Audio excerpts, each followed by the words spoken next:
अस्सलाम वालेकुम नाज़रीन, मैं हूं असद अली तूर अपने प्रोग्राम असद तूर अनसेंसर्ड के साथ। आज हम आपको बताएंगे जो एक वीलॉगर हैं सदीक जान और एक एंकर अरशद शरीफ के दरमियान जो झगड़ा हुआ है, इसके बारे में कुछ एक्सक्लूसिव मालूमात और कुछ अंदर की खबरें आपको देंगे और कुछ मज़ीद भी चीज़ें आपको बताएंगे। इस झगड़े के जो मुख्तलिफ पहलू हैं वो बड़े अहम हैं, दिलचस्प हैं, हमारे मीडिया के लिहाज से बड़े अहम हैं और ओवरऑल जो इस वक्त एक मुल्क में एक फ़िज़ा बनी हुई है उसमें भी बहुत अहम है। तो हम आपको आज ये तो सबसे पहले बता दें कि गो के ये खबर कल तकरीबन रात 10-11 बजे के करीब आम हुई, लेकिन हमें ये खबर तकरीबन 5 बजे के अराउंड पता चल गई थी। मैं एक ऐसी जगह पर मौजूद था कि जहाँ पर सदीक जान के एक करीबी दोस्त और जो उनके जो वो एक यूट्यूब का एक पूरा वो सिस्टम चला रहे हैं, उसको साथ उनके जो एक शरीक एक साथी हैं फैज़ान, वो मौजूद थे। तो उसी दौरान उनको सदीक जान की कॉल आई और सदीक जान ने उनको ये तमाम वाक़या बताया और अपने पासवर्ड्स तब्दील करने का कहा, उनकी जो सोशल मीडिया ऐप्स थी। तो हम उधर ही मौजूद थे।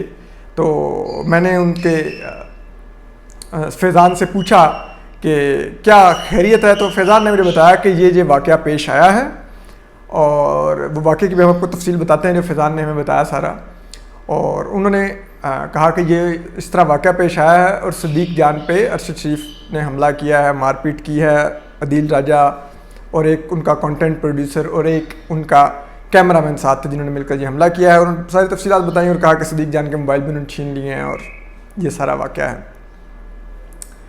तो 5 बजे करीब का वक्त था। हम चाहते थे उस वक्त ये खबर ट्वीट भी कर सकते थे, वीलॉग भी कर सकते थे, लेकिन हमने नहीं किया। क्यों नहीं किया? क्योंकि फैज़ान ने हमसे दरख्वास्त की कि असद भाई ये खबर अभी आप तक रहे। तो मैंने उन्हें कहा बेफिक्र होने खबर मुझ तक ही रहेगी। हमें कोई क्लिक्स लेने का, कोई पैसे कमाने का किसी विक्टिम के उसके ऊपर कोई शौक़ नहीं है कि हम किसी विक्टिम पे पैसे कमा लें, बिल्कुल हमें शौक़ नहीं है। सहाफ़ी को खबर ज़रूर देनी चाहिए, खबर नहीं रोकनी चाहिए, लेकिन वो खबर अगर उसे किसी ज़रिए से आए कि फ़लाँ जगह पे ये वाक़या हुआ है, वो उस जगह पे चेक करे कि क्या वाकई वाक़या हुआ है, उसके बाद वो खबर दे दे। लेकिन अगर कोई विक्टिम खुद अपना साथ पेश आने वाला वाक़या आपको बताए तो फिर सहाफ़ी होने के बावजूद आपको विक्टिम की प्राइवेसी का ख्याल रखना चाहिए कि विक्टिम ने अपनी आप बीती आपको खबर के लिए नहीं बताई। जब तक कि विक्टिम खुद ना कहे कि आप उसकी खबर दे दें तो आप वो खबर मत दीजिए। ये सहाफ़ी होने का बुनियादी असूल है। आपको अपने सोर्स की भी इसी तरह प्राइवेसी का एहतराम करना चाहिए, किसी सूरत में अपने सोर्स को भी रिवील नहीं करना चाहिए। तो जब उन्होंने हमसे दरख्वास्त की तो हमने उनकी दरख्वास्त पर अमल किया, हमने वो खबर नहीं दी। और एक सहाफ़ी का यही काम होता है। अगर आप वीलॉगर, यूट्यूबर हैं, सोशल मीडिया इन्फ्लुएंसर हैं, सो कॉल तो आप जो मर्ज़ी करते रहें। हमारे पास बड़ा मौका था। हमें बाज़ लोगों ने कहा कि अभी भी सोशल मीडिया पे जब मैंने इनके ऊपर हमले की मज़म्मत की तो बाज़ लोगों ने सदीक जान के जो माजी में उनके मेरे बारे में जो यूट्यूब पे वीलॉग्स हैं जिसमें उन्होंने मेरे ख़िलाफ़ काफ़ी कुछ बोला हुआ है, मेरे पर हमले को उन्होंने जो हुआ उसको उन्होंने काफ़ी कुछ उसके बारे में कहा हुआ है, ट्विस्ट दिया हुआ है। फिर अभी भी वो मेरे ख़िलाफ़ जो इस्लामाबाद हाई कोर्ट में जो केस चल रहा था तो उसमें भी वो कवरेज करने आ रहे थे और काफ़ी सख्त ज़ुबान मेरे बारे में इस्तेमाल करते रहे। तो लोगों ने मुझे कहा कि ये आप क्यों मजम्मत कर रहे हैं। मैंने कहा भाई ये बात मैं और सदीक जान मेरा कोई उनसे ज़ाती मसला ही नहीं है और मैं एक असूल की बात कर रहा हूँ। हम असूली तौर पे समझते हैं कि किसी के भी ख़िलाफ़ तशद्दुद नहीं होना चाहिए और हम क्योंकि इस वक्त सदीक जान विक्टिम है तशद्दुद का, हम उनका साथ देंगे। यही मैंने उस वक्त उनको फैज़ान को भी ऑफ़र किया। मैंने कहा आप सदीक से पूछ लीजिए, उनको मेरी किसी किस्म की सपोर्ट की, असिस्टेंस की ज़रूरत हो तो मैं हाजिर हूँ। और हम इसी असूल के तहत हम विक्टिम के साथ खड़े होंगे, चाहे विक्टिम ने हमारे बारे में जो मर्ज़ी कहा हो, जो मर्ज़ी उसके ख्यालात हों, ये उसकी राय है, उसको भी अपना दायरा रखने का हक़ हासिल है। और हम ये भी समझते हैं कि जब हमारे ऊपर हमले, मेरे ऊपर होने वाले हमले के बारे में जो एक मखसूस एंगल से वीलॉग्स किए जा रहे थे, इन्फॉर्मेशन फैलाई जा रही थी, तो ये दरअसल मेरे उस मौक़िफ़ को तक़वियत दे रहा था कि मेरे पर हमला किसने किया है और फिर अब वो कौन मेरे ख़िलाफ़ वीलॉग्स करवा रहा है। तो कोई ऐसा इशू नहीं, हम किसी भी चीज़ को अपनी ज़ात के ऊपर नहीं देखते, हम सिर्फ़ और सिर्फ देखते हैं असूल। और असूल ये कहता है, कानून ये कहता है, अखलाकियात ये कहती हैं, सहाफ़त ये कहती है कि सदीक जान विक्टिम है अरशद शरीफ के हमले के, जो मुबैना हमला रिपोर्ट हो रहा है उसके विक्टिम हैं। हम सदीक जान पर हमले की मजम्मत करते हैं, सदीक जान के साथ इज़हार यकजहती करते हैं और अभी भी अपने फोरम से खुल के ऑफ़र करते हैं अगर उनको मेरी किसी भी किस्म की खिदमात की ज़रूरत हुई तो हम हाजिर हैं। और ये खिदमात इसलिए नहीं होगी कि वो फ्यूचर में मेरे खिलाफ वीलॉग ना करें, मेरी उनसे दरख्वास्त होगी तो अब तो प्लीज़ ज़रूर मेरे खिलाफ वीलॉग कीजिएगा ताकि ये तासुर ना हो कि शायद आप मेरी से ओब्लाइज हो गए हैं कहीं पर। नहीं, बिल्कुल नहीं, आप मेरे खिलाफ ज़रूर वीलॉग कीजिएगा, ये आपका हक हासिल है। मैं लोगों पर तनकीद करता हूँ तो लोगों को मुझ पर तनकीद करने का हक हासिल है, और अगर कोई मुझ पर तनकीद करके किसी को कुछ अर्निंग हो जाती है तो उसमें क्या बुराई है, कर नहीं, कोई ऐसा इशू नहीं, मुझे कोई इस चीज़ में कोई बुरा नहीं लगता। अब हम आ जाते हैं कि इस हमले के बारे में। तो हमने जो फैज़ान ने हमें तफसीलात बताई वो तफसीलात बड़ी परेशान कुन हैं। आज से करीबन 1 साल कबल एक और सोशल मीडिया एक्टिविस्ट जो तहरीक इंसाफ के बड़े सरगर्म थे, अली सलमान अलवी, उनकी बीवी के मुबैना कत्ल का मामला सामने आया। ख़ुदकुशी वो बाद में निकली।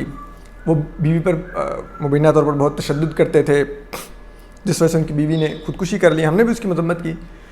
उसमें सदीक जान का ये मौक़िफ़ था कि मुबैना तौर पे अरशद शरीफ और अदील राजा ने जो अली सलमान अलवी की जो मरहूमा बीवी थी उनके अहले खाना को भड़काने की कोशिश की कि अली सलमान अलवी और सदीक जान एक दौर में रूममेट रहे हैं तो इन दोनों का करीबी ताल्लुक़ है, तो इसमें सदीक जान को मुलव्वस करो। तो उस पर सदीक जान ने एक वीलॉग किया और अदील राजा की कुछ सरगर्मियाँ बयान की कि वो क्या हैं, और उन्होंने उनका नाम नहीं लिया लेकिन उन्होंने कहा कि एक सुपर प्रोड्यूसर है। तो अदील राजा ही अपनी प्रोफाइल में सुपर प्रोड्यूसर लिखते थे। और बहुत से लोग फील्ड में जानते हैं कि अगर कोई नहीं जानता तो जान ले कि डॉन न्यूज़ से ये मालूम करने की कोशिश की जानी चाहिए कि अदील राजा को किन चार्जेस पर टर्मिनेट किया गया था। ये बड़े ही दिलचस्प हैं, दिलचस्प भी नहीं, परेशान कुन भी हैं।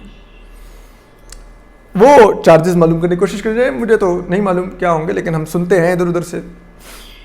तो वो अब सदीक जान ने वो बयान किए अपने उस वीलॉग में। उससे हुआ ये कि अदील राजा ने रातों रात अपने प्रोफाइल से सुपर प्रोड्यूसर हटा दिया, जिस पर सबको आइडिया हो गया कि किसकी बात कर रहे थे, और इट मीन्स बात में कोई वजन था जो सुपर प्रोड्यूसर हटाया गया। उसके बाद हुआ क्या कि ये जो फैज़ान बताते हैं सारा मामला कि किस तरह से सदीक जान ने वीलॉग में वो मेंशन किया अदील राजा का, और किस तरह से ये सब कुछ हुआ। फिर वही फैज़ान बताते हैं कि ये 11 जुलाई को सदीक जान ने ये वीलॉग किया था। उसके बाद सदीक जान की आमिर मतीन एक और एंकर हैं, उनकी वालदा की वफ़ात पर अरशद शरीफ से मुलाकात भी हुई और दोनों ने बड़ी नॉर्मल बातचीत की। कोई ऐसा नहीं तासुर गया कि कुछ किसी के अंदर दिल में कोई बात है। उसके बाद अभी गवादर में वज़ीर आज़म इमरान खान आज जा रहे हैं, तो उसके लिए मखसूस एंकर, सहाफ़ियों और यूट्यूबर्स को प्रमोशन के लिए ले जाया गया वहाँ पर हुकूमत की तरफ से गवादर में। उसमें सदीक जान भी थे, अरशद शरीफ भी थे और दीगर भी कई यूट्यूबर्स और सहाफ़ी थे, अदील वड़ाइच थे, आमिर तारिक मतीन थे, कई लोग थे। अरशद शरीफ भी अपनी टीम के साथ गए हुए थे, अदील राजा भी साथ थे। तो ये कहते हैं कि कल दोपहर का जो खाना था वो एक बड़े हाल में खाना हुआ, उसमें चाइनीज़ एम्बेसडर, चाइनीज़ बिजनेसमैन और सीपेक प्रोजेक्ट से रिलेटेड लोग चाइनीज़ जो थे वो बैठे हुए थे, हुकूमती भी आला हुकाम थे, फ़ौजी अफसरान भी थे, ये सहाफ़ी भी थे और यूट्यूबर्स भी थे। तो कहते हैं कि सदीक जान, तारिक मतीन और अदील वड़ाइच के साथ बैठे खाना खा रहे थे, जबकि अरशद शरीफ अपनी टीम के साथ बैठे हुए थे। जो बाहर निकलने का दरवाज़ा था उसके बिल्कुल साथ जो टेबल था उस पर, जिसमें उनके प्रोड्यूसर अदील राजा और उनके कंटेंट के लड़के और एक उनके कैमरामैन थे। तो ये कहते हैं कि सदीक जान जब अपनी खाना खा के उठे, ये लोग बाहर निकलने लगे, तो अदील वड़ाइच कुछ भूल गए थे अपने टेबल पर, तो वो वापस लेने के लिए गए। तो सदीक जान चलते हुए बाहर आ रहे थे, जो ही वो अरशद शरीफ के पास से गुजरे तो एकदम अरशद शरीफ सबसे पहले उठे, आए और उन्होंने थप्पड़ मार के सदीक जान को नीचे गिरा दिया और गालियां देनी शुरू कर दी कि तुम हमारी ख़वातीन के बारे में बातें करते हो, ये वो।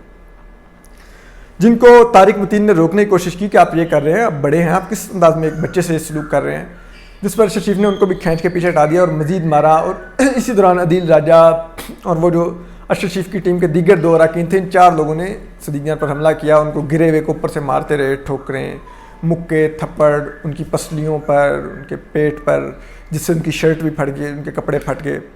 और इस दौरान वो कहते हैं कि उनके मोबाइल भी ले लिए गए। इन लोगों ने पहले उनके मोबाइल अनलॉक करने की कोशिश की, जब नहीं हुए तो नीचे मार के तोड़ दिए। ये फैज़ान का बताना है। उसके बाद फैज़ान कहते हैं कि बीच में कुछ फौजी अफसरान भाग के आए, उन्होंने छुड़वाया जो सिक्योरिटी पर मामूर थे कि ये क्या हो रहा है, किस तरह हो रहा है। और उसके बाद सदीक जान वहाँ से आ गए और उन्होंने उसी दौरान फिर कहते हैं कि अदील वड़ाइच भी छुड़वाने आए तो अरशद शरीफ ने उनको भी फैज़ान बताते हैं कि नंगी गालियाँ दी और कहा कि तुम भी इसके साथ मिलके बातें करते हो। तो ये सब कुछ हुआ। उसके बाद सदीक जान आ गए बाहर। उसके बाद कहते हैं कि आला अस्करी हुकाम ने और पीटीआई के आला हुकाम ने सदीक जान को यकीन दहानी करवाई है कि आप वज़ीर-ए-आज़म इमरान खान का जो ये इवेंट है, प्लीज़ इसको होने दीजिए वरना ये स्पॉइल हो जाएगा। इसके बाद हम जैसा आप कहेंगे वैसा एक्शन लेंगे। तो अब देखते हैं कि सदीक जान कोई कानूनी रास्ता इख्तियार करते हैं, FIR करते हैं, कोई केस करते हैं, क्या करते हैं। ये तो सदीक जान के ऑप्शंस हैं। उस पर जो फैज़ान है उनका बताना है कि सदीक जान अभी गौर कर रहे हैं और वो आज इस्लामाबाद पहुंचेंगे तो वो बताएंगे कि वो कौन सा ऑप्शन इख्तियार करेंगे। इसके अलावा उनका ये भी बताना था कि अदील वड़ाइच की मौजूदगी में जब सदीक जान कहीं बैठे हुए थे कल, तो अरशद शरीफ अपनी टीम के साथ आए और उन्होंने माफ़ी मांग कर सुलह करने की कोशिश की, लेकिन सदीक जान ने बात नहीं सुनी। और जो दीगर लोग वहाँ पे उस वक्त मौजूद थे उन्होंने इन लोगों को कहा कि फ़िलहाल आप लोग चले जाइए, बाद में जब ये मुलाकात होगी तो फिर देखेंगे किस तरह इस मामले को तय करना है। तो ये उन्होंने भी बताया, ये हमें फैज़ान ने बताया कि ये भी वाक़या पेश आया है। अब आज सदीक जान पहुँचेंगे, देखते हैं वो क्या कानूनी रास्ता इख्तियार करते हैं। लेकिन हम फिर समझते हैं कि सहाफ़ी तशद्दुद का रास्ता नहीं इख्तियार कर सकता। अगर आप सहाफ़ी हैं, अगर आप कुछ हो रहा है तो फिर तो आप जो मर्ज़ी रास्ता इख्तियार करें। मुझे इतना अरसा हो गया सहाफ़त में, अब मेरे पर हमला हुआ, मुझे ऑप्शन दिया गया कि हम आपको पुलिस सिक्योरिटी देते हैं। मैंने भी कहा मुझे नहीं चाहिए। सहाफ़ी साथ पुलिस वाला लेके घूमता अच्छा नहीं लगता। हम सहाफ़ी को प्रिविलेज क्लास नहीं है, हम आम शहरी हैं, मुझे कोई ज़रूरत नहीं है यार पुलिस की। मुझे ये भी किसी ने कहा कि आप असलाह का लाइसेंस ले लें और असलाह रख लें अपने लिए। मैंने कहा मैं सहाफ़ी हूँ, मैं कलम उठा सकता हूँ, मैं गन नहीं उठा सकता, मैं नहीं उठाऊँगा। तो हम सहाफ़ी कर नहीं सकते। इसी तरह हम सहाफ़ी तशद्दुद नहीं कर सकते। हम खबर बयान कर सकते हैं। मैं पिछले दिनों खबरें बयान करता था तो ज़्यादा हार्श भी हो जाता था, लेकिन फिर बाद में मुझे काफ़ी मेरे दोस्तों ने कहा कि आपको हार्श नहीं होना चाहिए, खबर देनी चाहिए, अनसेंसर्ड रहें लेकिन हार्शनेस ख़त्म करें। मैंने वो अब ख़त्म कर दी है। अब मैं ख़बर बयान करता हूँ, ख़बर उसी तरह अनसेंसर्ड बयान करता हूँ। अस्करी हुकाम के बारे में भी, जजेस के बारे में भी, पार्लियामेंट के अरकान के बारे में भी, सियासी जमातों के बारे में भी, दीगर अदारों के बारे में भी उसी तरह बयान कर रहा हूँ, लेकिन हार्शनेस ख़त्म कर दी है। तो ये वही चीज़ें हैं जो हमें सीखने की ज़रूरत है। लेकिन ये जो सदीक जान के साथ हुआ है, अब हम देखते हैं कि हुकूमत क्या एक्शन लेती है और किस तरह का एक्शन लेती है, क्योंकि ये दोनों लोग इस हुकूमत के बहुत करीबी हैं। तो देखते हैं कि ये क्या एक्शन लेते हैं। एक तासुर है कि ये बहुत करीबी हैं हुकूमत के, तो वो देख लेते हैं क्या ये अब एक्शन लेते हैं। हुकूमत किस तरह से अपने आपको गैर जानिब रखते हुए एक विक्टिम के साथ खड़ी होती है। हम तो हमेशा विक्टिम के साथ खड़े हुए हैं। आप असदतूर अनसेंसर्ड पर कभी भी किसी विक्टिम के ऊपर इल्ज़ाम तराशी नहीं देखेंगे। हालांकि जब मैं विक्टिम बना तो मेरे पर बहुत से लोगों ने इल्ज़ामात लगाए और उस इल्ज़ामात से उनको बहुत आमदन भी हुई। ये खैर उनका हक था। तो हम आपको मज़ीद भी अपडेट करते रहेंगे। अपना ख्याल रखिए, सलामत रहिए। अल्लाह हाफिज़।